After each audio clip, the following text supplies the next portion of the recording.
여러분 안녕하십니까? 팡팡 터지는 바이블 시간입니다. 저는 김세곤 목사고요. 오늘 전기예언서 74번째 시간입니다. 본문은 열왕기상 10장 뒷부분 14절부터 29절까지를 다루도록 하겠습니다. 지난 시간에 1절부터 13절까지를 다뤘어요. 그 솔로몬과 그 스바 여왕 이야기를 좀 했죠. 그래서 오늘은 이제 뒷부분에 솔로몬이 얼마나 그 국력을 강하게 했는지, 뭐 솔로몬의 재산, 그러니까 뭐 왕의 재산은 곧 나라의 재산인데 고대에는 그랬죠. 고대 군주가 이제 모든 것을 다 차지하는 전제 국가의 경우에는 이제 그랬다고 볼 수 있죠. 그래서 국력 자랑이다 뭐 이렇게 여러분들이 이해하셔도 될 것 같습니다. 그래서 뭐 실제로 이제 솔로몬이 이 황금 자랑을 얼마나 했냐. 황금 자랑 얘기죠. 황금. 지금도 금시세 많이 올랐어요. 그래서 이제 금시세에 관해서 여러 가지 얘기들을 하는데 하여간 뭐 솔로몬이 얼마나 큰 국력을 자랑했는지 한번 생각을 해보도록 그렇게 하겠습니다. 그 솔로몬이 이제 그 한 해 동안 금 수입을 그 계산해 보니까 666달란트라고 그래요. 그 외에 이제 다른 수입도 있었다라고 그렇게 이야기를 합니다.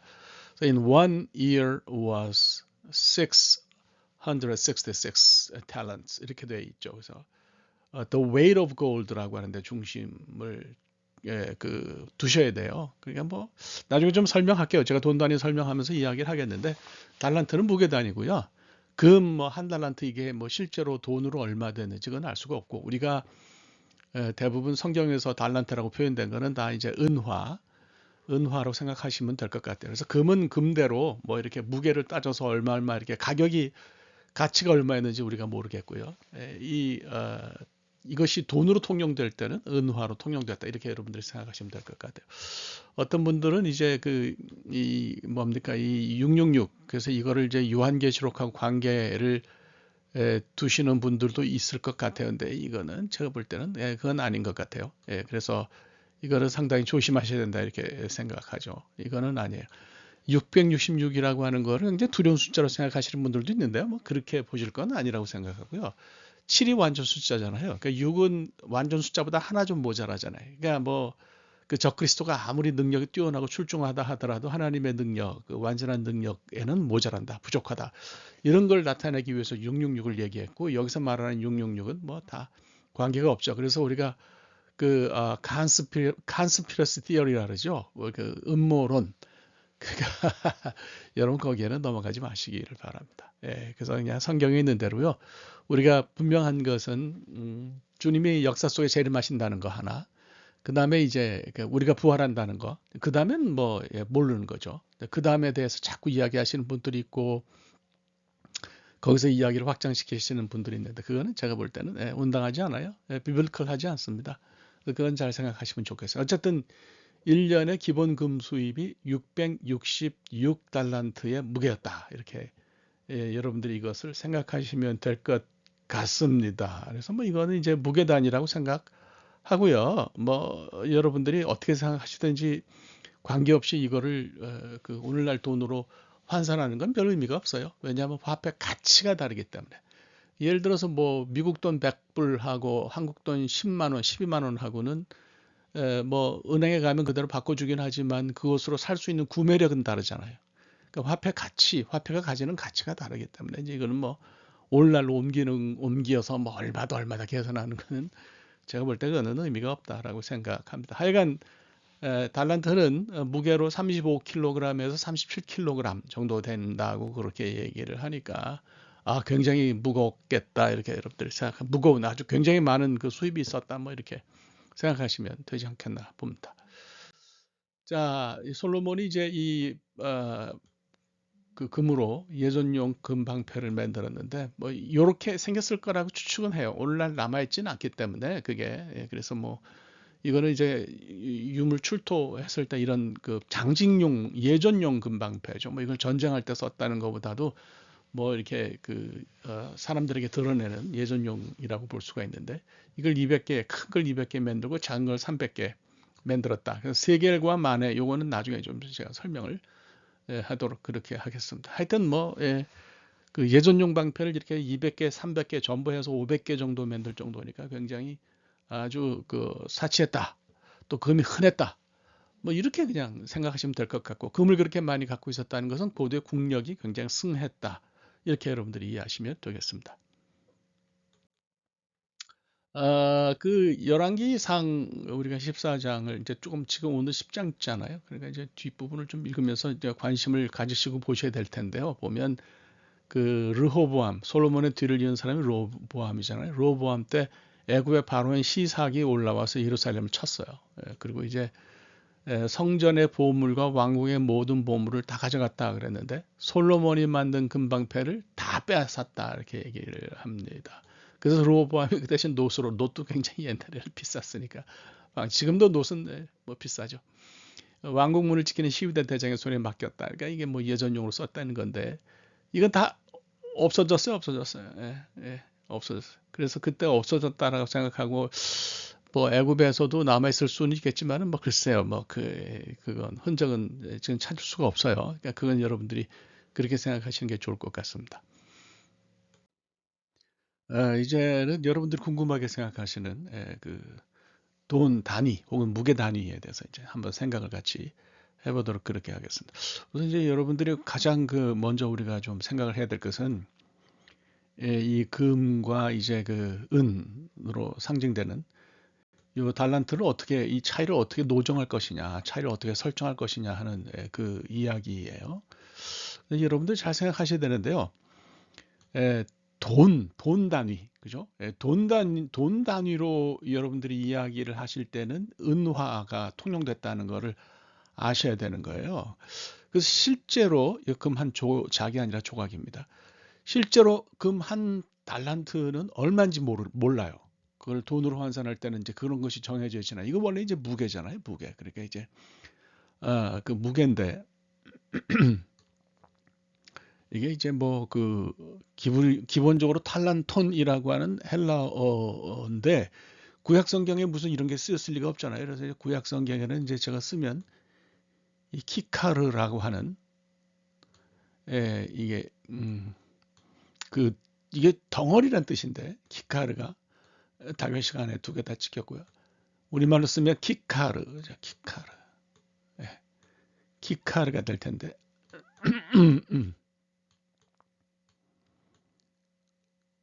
예, 키카르가 될 때, 이게 이제 그 뭐 뭡니까? 복수가 되면 카크린 뭐 이렇게 돼요. 코크린, 코크린 이렇게 되는데, 이게 뭐 이렇게 되든지 저렇게 되든지, 이제 이 금이자 한 덩어리가 있잖아요. 이 한 덩어리가 있는데, 이제 보통 한 달란트 무게가 한 35kg에서 37kg 정도 된다 그래요. 그다음 뭐 35kg로 얘기합시다. 35kg.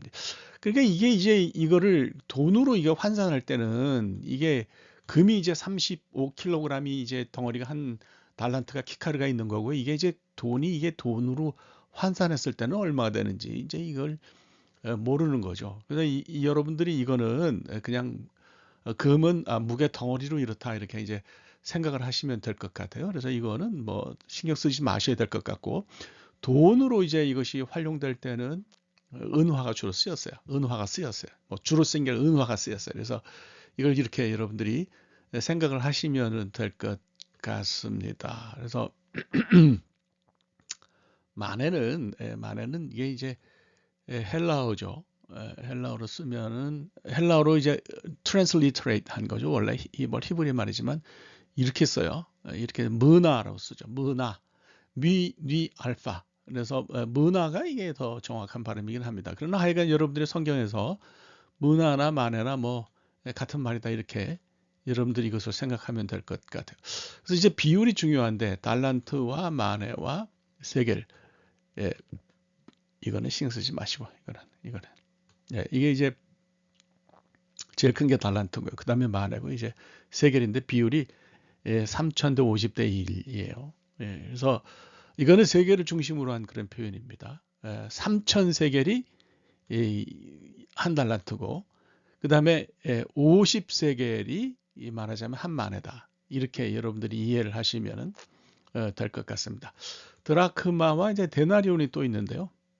데나리온이 있는데, 이거는 위에 있는 달란트나 마네, 그러니까 키카르, 이것들은 이제 구약 성경부터 쭉 나오는 어떤 그런 그 단위이지만은, 이 드라크마와 그 데나리오는 이건 로마와 그 헬라 제국에 사용되는 헬라 컬처에 사용되는 그런 화폐 단위예요. 그래서 여러분들이 두 개를 구별하셨으면 좋겠고요.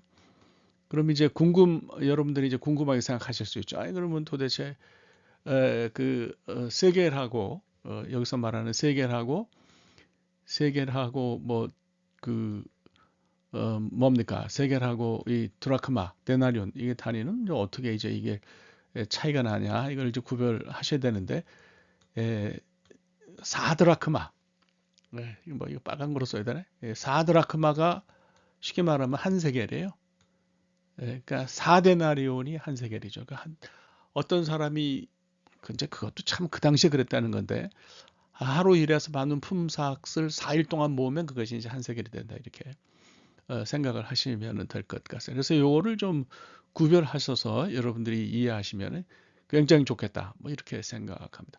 뭐이 정도면 이해가 가시죠. 그래서 하여튼 중요한 거는 이거는 그냥 기본적으로 금은 그냥 금덩어리 한 달란트 무게를 얘기하는 거고 한 세겔이면 금덩어리 얼마 뭐 이렇게 비율이 이제 그 세겔과 이 3,000대 1로 이제 하는데 돈으로 돈 한 달란트라 그럴 때는 이거는 진짜 다른 얘기다 그런 얘기죠. 다른 얘기. 그래서 이 두 개는 뭐 금 달란트와 은 달란트를 헷갈리시는 분이 있고 또 이거를 뭐 금과 은이 뭐 금이 더 비싸고 어쩌고 저쩌고 이런 얘기 하시는 분이 있는데 그거는 정말 제가 볼 때는 좀 깊이 알지 못하는 그런 얘기로 여러분들이 이것만 생각하시면 좋을 것 같아요.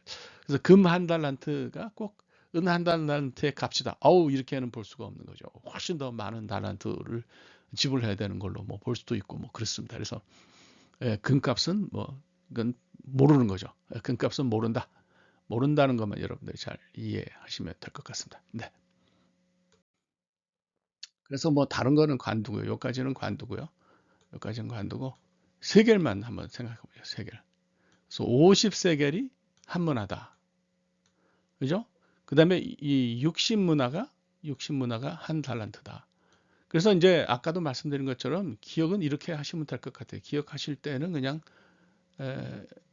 3,000대 아이고 이게 잘 안 되네. 3,000대 50대 1이다. 예. 이렇게 생각하시면 돼요. 요거 60이라고 하는 거는 이거는 문화와 달란트의 관계고 세계를 기본으로 해서 볼 때는 3,000세겔이 한 달란트고 뭐 이렇게 보시면 될 것 같아요. 그래서 뭐 이것이 50문화고 뭐 이렇게 생각하시는 거하고 그다음에 60문화가 한 달란트다라고 하는 거는 이제 이거는 또 다른 얘기예요. 이건 세계를 중심으로 했을 때 얘기죠. 그래서 세계 문화와 달란트를 할 때는 60대 1이다. 이렇게 여러분들이 이것을 계산하시면 될 것 같습니다. 자, 뭐 그렇게 생각하시면 되겠죠. 그 요한계시록에 보면 그 진노의 7대접 중에 7번째 재앙 중에 한 달란트가 되는 큰 우박이 하늘에서 떨어진다 그랬는데 무게가 35kg 되는 그런 우박이 아이고 제가 이제 지금 사는 곳이 미국의 텍사스주에 있는 달라스인데 실제로 야구공만한 우박이 봄에 떨어집니다. 그것만 맞아도 뭐 차가 다 우그러지고 지붕이 망가지고 사람이 크게 다치고 그러는데 35kg이면 뭐 굉장한 거죠. 이 우박이 보통 이제 우박이 형성되는 그 높이가 9km 상공이에요. 9km 상공에서 이게 떨어진다. 와, 뭐, 그 파괴력이 얼마나 엄청날지 그런 거 우리가 이제 충분히 생각할 수 있을 것 같습니다. 자, 그 다음에 이제 보면 상하보좌라 그러잖아요. 상하보좌가 있는데 이게 이제 쉽게 말하면 솔로몬 시대 제1성전 시대 때 발견된 상하 파편이에요. 제1성전이니까 솔로몬이 다스리던 시기가 제1성전. 이게 이제 주전 한 7, 8세기? 예, 주전 7, 8세기. 그러니까 따지면 한 뭐 800년, 900년 그거가 아니죠. 그래서 이게 BC 7세기 내지는 8세기 이렇게 아이고 뭐 이거 마우스로 쓰는 거니까 여러분들이 이해해 주시기를 그렇게 바랍니다. 뭐 아모스 때도 뭐 이렇게 되지 않았을까 싶은데 요거는 이제 쉽게 말하면 미국 이스라엘에 가면 이스라엘 Israel Antiquities Authority라는 데가 있어요. 그 고대 유물국인데요.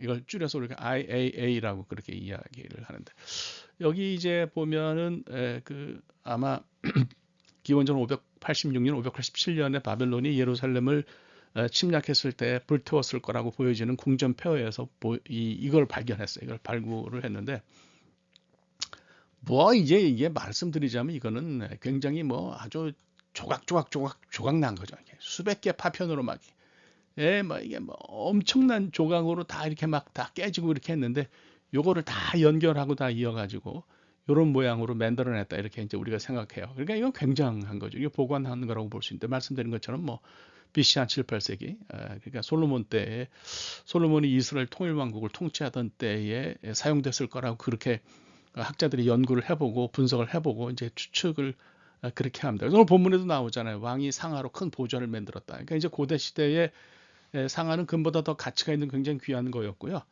그다음에 이제 그 텔아비브 대학에서 그 보통 그 발굴 책임을 맡고 있는 유발 가돗이라는 사람이 있어요. 유발 가돗이라는 사람이 이거는 아수르에서 만들어진 거를 수입한 거로 본다. 그러니까 야 메소포타미아에서 이게 뭐 이걸 코끼리 상하로 수입했을 정도니까 굉장했다 이렇게 볼 수 있어요. 그래서 그 당시에 솔로몬 시대의 어떤 그 물질 문화, 문명 이런 것들이 고대 근동의 다른 나라에 미치지 못하는 게 아니다. 오히려 굉장히 더 낫다. 심지어 능가했다. 이렇게까지 이야기를 하니까 그만큼 솔로몬 시대의 국력이 대단했다라고 하는 사실을 우리가 이제 알 수가 있는 거죠. 자, 이제 다음으로 넘어가 볼까요? 요거는 이제 그 2009년 5월 14일에 솔로몬 부드니키라는 사람이 있어요. 이 사람이 텔아비브에서 그 요빠에서 발굴한 제2성전 시대 때 사용됐던 그런 그릇이에요. 그런 그릇인데 뭐 보면 이거 다 지금 색깔이 이래서 그렇지만 이거 다 금으로 만들어서 금으로 다 금으로 만든 것들인데 엄청나죠? 이런 그릇이 다 금으로 솔로몬 시대 때도 그릇이 다 이렇게 있었다. 그릇을 다 금으로 만들었다. 이렇게 이야기를 합니다. 뭐 금그릇이 좋은지 어떤지는 모르지만 하여튼 뭐 그렇다 이렇게 볼 수가 있고요. 그다음에 이제 뭐 말씀드린 것처럼 이게 이제 황금으로 만든 이 사자 12마리 엄청납니다. 이건 뭐 더 제가 언급할 게 없는 것 같습니다. 그다음에 이제 하나 더 관심을 가져야 될 게 무역인데요. 솔로몬이 이룬 부의 원천이 해상 무역이다 이렇게 볼 수 있어요. 그래서 여기가 이제 가나안이잖아요. 가나안. 여기가 이제 가나안인데 요게 이제 스페인과 포르투갈이 있는 오늘날의 이 이베리아 반도인데 이베리아 반도 끝에 다시스가 있었을 거라고 그렇게 생각합니다. 그러니까 여기를 왔다 갔다 했다는 거는 뭘 의미하느냐 하면 이 근처에 북아프리카 지역하고 그다음 지중해 연안 유럽과 소아시아의 모든 무역을 다 솔로몬이 가지고 움직였다 이렇게 생각을 해요. 그래서 굉장히 아마 배를 만들어 가지고 엄청나게 그렇게 했나 보다 이렇게 생각을 할 수가 있는 것 같고요. 배는 뭐 밑에서도 만들고 이거는 아프리카 쪽으로 가는 그 배를 만들어 가지고 또 배는 뭐 페니키아 쪽에서도 만들었겠죠. 그래 가지고 이제 이 배로 이제 다니면서 지중해 무역을 이렇게 했다 이렇게 볼 수가 있어요. 다시스 배가 3년에 한 번씩 다니면서 물건을 치러 날랐다는 게 3년이면은 굉장히 긴 것 같지만 그 당시는 저기서 저기까지 가면서 들러가지고 물건 사고 팔고 뭐 이렇게 다 하는데 3년에 한 번이면 굉장히 빈번했다 이렇게 볼 수도 있고요. 그런 정도로 엄청났다. 솔로몬의 무역이 엄청났다 이렇게 여러분들이 생각하시면 될 것 같습니다. 그다음에 이제 그 이스라엘에 말이 있었냐 하는 것은 굉장히 오래된 이야기 논쟁인데 임미영 교수 그 바르일란에서 이분이 고고학으로 학위를 했죠. 서울신대도 뭐 나가시고 그런 분이에요. 그분 얘기를 들으니까 분명히 말 사육을 했던 그런 장소를 발견. 제가 실제로 이제 여로보암 성에 가봤는데 여로보암 성에 가니까 그 말 모형들을 이렇게 사방에 흩어놨어요. 그 얘기는 거기가 이제 말을 기르던 곳이었다는 거죠. 그래서 분명히 이스라엘에 전쟁을 대비해서 말이 있었다 이렇게 우리가 이제 생각을 해볼 수 있는 건데 병거를 그 애굽에서 수입해가지고 1,400대를 한 대 값이 600세겔이니까 굉장한 거죠. 말은 한 필에 150세겔. 그래서 이제 요 헷과 아람에 되팔았다는 건 가나안에서 애굽에서 수입해가지고 이거를 장사를 했다는 얘기예요. 장사. 중개 무역을 했다는 얘기죠. 그래서 이걸 굉장하다 이렇게 이제 우리가 생각할 수 있고요. 이걸 다루는 마병은 12,000명인데 뭐 예루살렘은 왕이라는 표현은 이건 지역 왕이죠. 뭐 지역의 사르. 우리가 이제 히브리어 말로 쓰면 이제 사르. 그러니까 이제 뭐 이런 그 귀족이나 왕자나 뭐 이런 이건 점을 요쪽에 다교시 점을 요쪽에 다교시가 아니에요. 점을 요쪽에 찍어야죠. 모음 포인팅을. 그래서 이런 정도로 아주 뭐 많았어요. 근데 이제 말은 전쟁용이기 때문에 평소에는 이제 왕족들이 나귀를 타고 다닌 걸로 그렇게 보여지고요. 그 예수님도 예루살렘 입성 이번 주가 이제 고난 주간인데 예루살렘에 입성하신 것이 나귀를 타고 들어오신 것이 이게 그걸 붙여서 표현하는 바람에 번역하는 바람에 자꾸 나귀를 탄 걸 겸손의 표시라고 사람들이 오해를 하는데 나귀 타신 것은 왕의 어떤 지위를 상징하는 거지 결코 그분의 존재 자체가 하나님이 인간이 되셨으니까 겸손하신 거죠. 그 겸손하신 분이 이 땅에 들어오실 때 왕으로 오셨다는 것을 상징하는 거예요. 그러니까 잘 알아야 되는데 뭐 뭡니까 그 압살롬도 나귀 타고 다녔잖아요. 그러니까 왕후장상이 타는 롤스로이스 같은 거였다 이렇게 이제 볼 수가 있고 아주 값비싼 마이바흐 같은 그런 벤츠 중에서 비싼 차다 뭐 이렇게 볼 수가 있는데 그 말은 전쟁에만 쓰는 거니까 굉장히 귀한 것이었다 이렇게 뭐 여러분들이 생각하시면 될 것 같습니다. 뭐 이렇게 보죠. 자. 오늘 말씀 생각하도록 하겠습니다. 오늘 말씀은 이제 솔로몬이 이렇게 엄청난 부를 이뤘는데요. 솔로몬이 이렇게 엄청난 부를 이뤘지만 뭐 제가 생각할 때는 그 부라고 하는 것이 얼마나 컸겠습니까? 그 부는 결국은 다 사라졌고요. 나라가 갈리면서도 없어지고 오늘날 뭐 이스라엘이 솔로몬의 그런 국력을 되찾기는 뭐 나라가 단단하지만 그렇게 큰 나라는 아닌 거죠. 그래서 하나님 주신 지혜는 영원한 거예요. 그래서 우리가 이거 뭐에 관심을 가져야 되느냐, 삶의 목적이 뭐냐 이거를 이제 잘 봐야죠. 그래서 우리가 이제 뭐 영어로 그 직업이 뭐냐 물으면 What are you doing? What do you do? What do you do for a living? 이런 표현을 쓰잖아요. What do you do for a living? For a living 먹고 살기 위해서 뭘 하느냐 하는 것이 우리 삶의 목적이 될 수가 없어요. 먹고 살고 나서 What do you do for your life? 그러니까 너의 인생을 위해서 뭘 해야 되느냐? 하나님을 위해서 우리가 살아야 하는데 그런 걸 좀 깊이 생각할 수 있게 되기를 바라요. 그래서 진정한 삶의 목적을 우리가 잘 찾아야 되겠다. 뭐 이런 메시지를 여기서 뽑아낼 수 있는 것 같습니다. 오늘 여기까지 하겠습니다. 대단히 감사합니다. 고맙습니다.